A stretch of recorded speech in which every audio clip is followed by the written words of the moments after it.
When you think about John Wick, what comes to mind?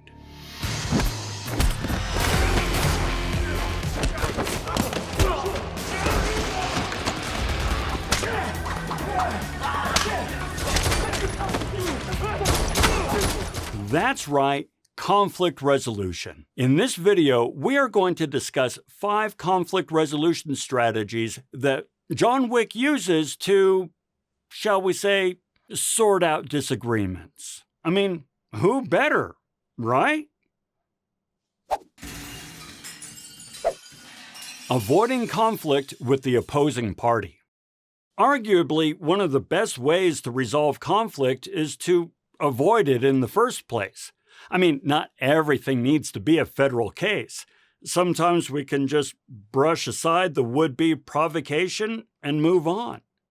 Let me offer you 5 situations in which walking away might be your best strategy. And to help us consider these situations, we're going to look at the conflict between John Wick and Joseph Tarasov, when the issue is ultimately trivial. It's poignant, given the character and the nature of the franchise, that John Wick practices avoidance in the very first instance of conflict. While John is refueling his sweet 1969 Mustang, the punk-ass Joseph is deeply disrespecting him. He pounds on John's car, leans in the window with the cigarette dangling and everything, and touches his dog. All this John ignores. It's just not worth engaging. Granted, I know this initial conflict, it launches John into an unholy, bloody mess. But he didn't know that at the time. He was just trying to be cool with the dude.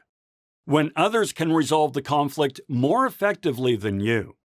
Sometimes there are others on hand who are in a better position to diffuse the situation before you need to get involved. This is what Victor does when he pulls his charge away before the hot-headed prince could make things any worse. When you would be certain to win. There's no real need for you to engage if you're sure to win. It's like the big dog just letting the little yappy dog do all his barking and so forth. He doesn't care. Let the little dog bark. The big dog has nothing to prove. When John brushes off Joseph's disrespectful behavior, he does so as the big dog, regarding the spoiled brat with silent contempt. When you have no chance of winning. It's said that discretion is the better part of valor. And true courage isn't about being reckless or daring. It's about knowing when to get the hell out of Dodge. If you know you're outmatched, there's nothing cowardly about biding your time and waiting for a better opportunity to present itself. We can see this when John Wick beats a hasty retreat after his excommunicado, when the long-term costs of winning outweigh the short-term gains. Sometimes we can win the battle but lose the war. In this regard, John suffers from an appalling lack of foresight. You dip so much as a pinky back into this pond, you may well find something reaches out and drags you back into its depths. I mean, I get it. The puppy and the car, they have profound meaning to him. But the long-term costs of the short-term gain that he gets through revenge are probably more than John was anticipating. He doesn't seem to appreciate the fact that by resolving this transgression, he's effectively committing himself to his old life. I'm retired. Not if you're drinking here, you're not.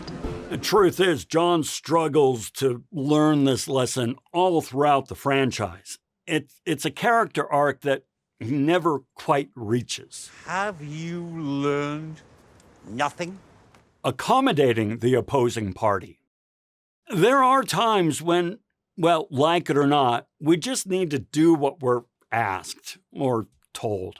In other words, lose. Now, this might be a bitter pill to swallow, well, with our pride screaming and everything, but sometimes it's best just to give in and move on with our lives. Here are 5 situations in which giving in might be the right call. As our example, we'll look at the conflict between John and Santino D'Antonio. When you are in the wrong. If you're wrong, and you should own up to it. When John gave Santino a marker, he made a solemn commitment that he wasn't really entitled to walk away from. This left John with no real option other than to do as Santino asked, or ordered. This is what you agreed to, Jonathan. Do what the man asks. When the issue is more important to the opposing party than it is to you. Something that is relatively trivial to us may be immensely important to another person. In these cases, it might just be easier to do as we're asked and be done with it. And let's face it, John Wick doesn't have a whole lot of high ground to occupy when it comes to killing people. I mean, what's another hit if it means closing a marker? When maintaining harmony and stability is more important to you than what you're being asked to do. At this stage, John still has delusions that he can retire and leave this old life behind him. In his mind, doing as Santino asks is the price to pay for peace and serenity. The peace and serenity that he really wants to go back to. You're not very good at retiring. I'm working on it. When doing so can help you minimize losses. Santino D'Antonio didn't take John's rejection of his marker very well. This resulted in significant losses.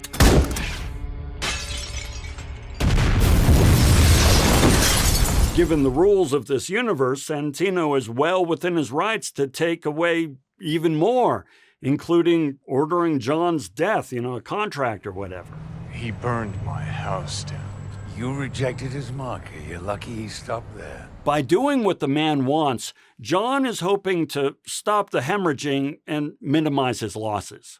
When it reflects well on you, increases your social standing, and buys you goodwill in the future. Reputation goes a long way in this universe, and reputation is built upon meeting one's obligations.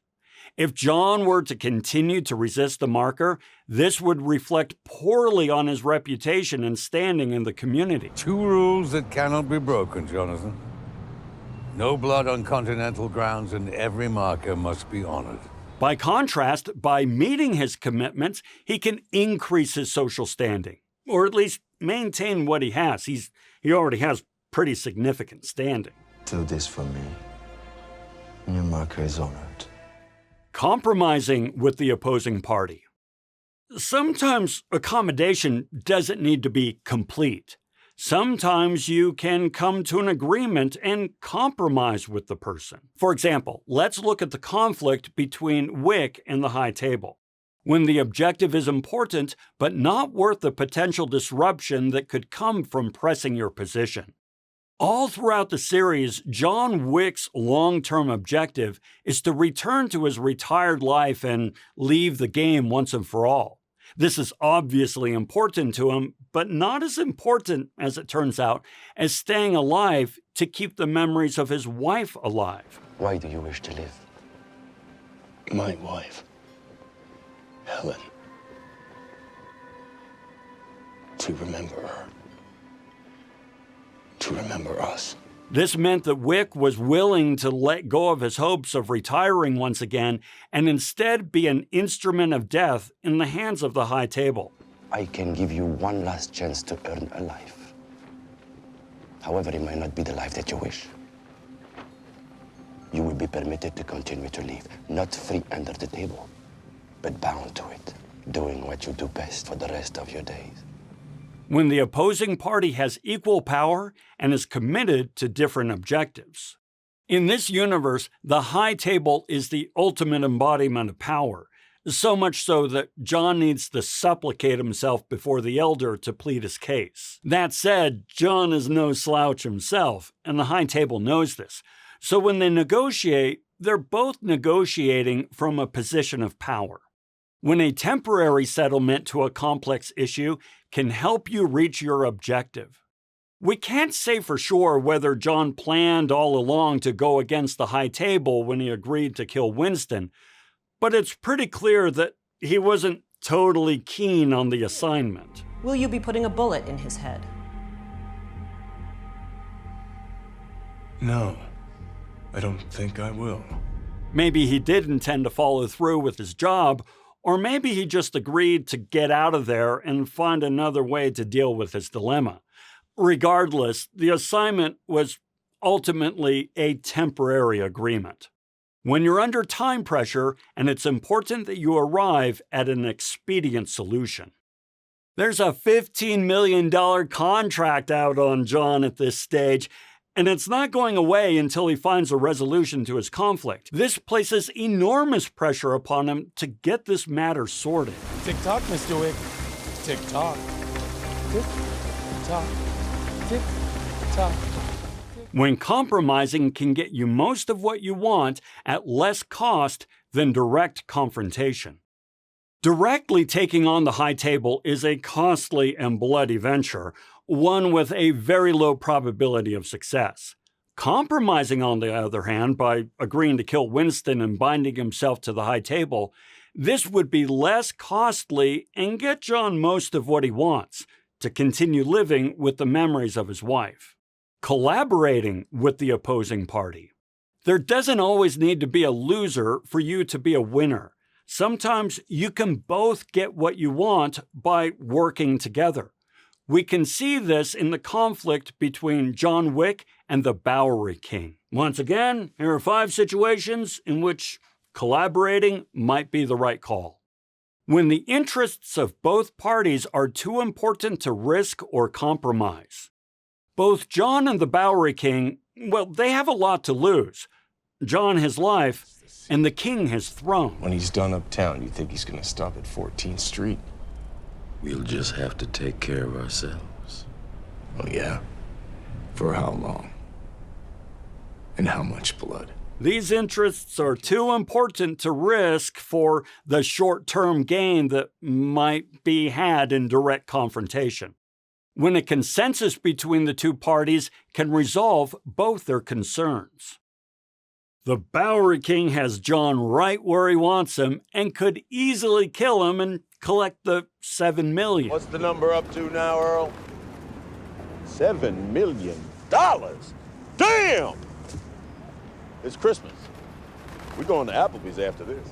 But more important than money is power. The king is very happy up on his perch and has no interest in stepping down and allowing somebody else to usurp him. $7 million is a lot of money, Mr. Wick.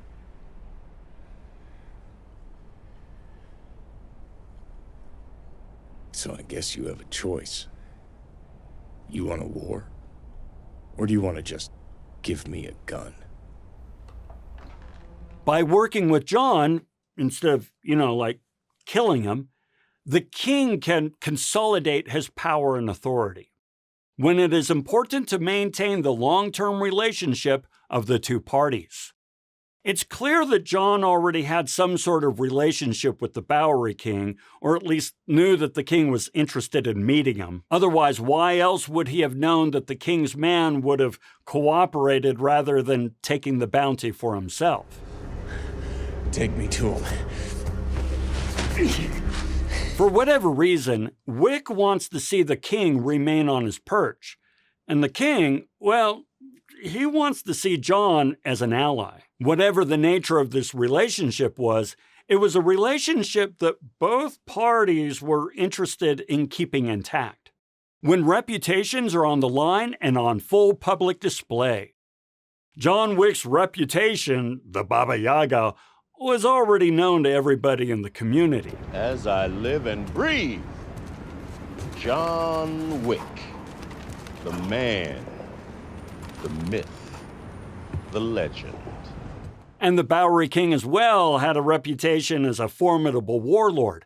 So both parties are interested in keeping their social clout strong when future projects may require continued cooperation. This issue of the high table coming in and dictating terms under the table isn't going away anytime soon and will take considerable resources and cooperation to resolve. But this high table shit.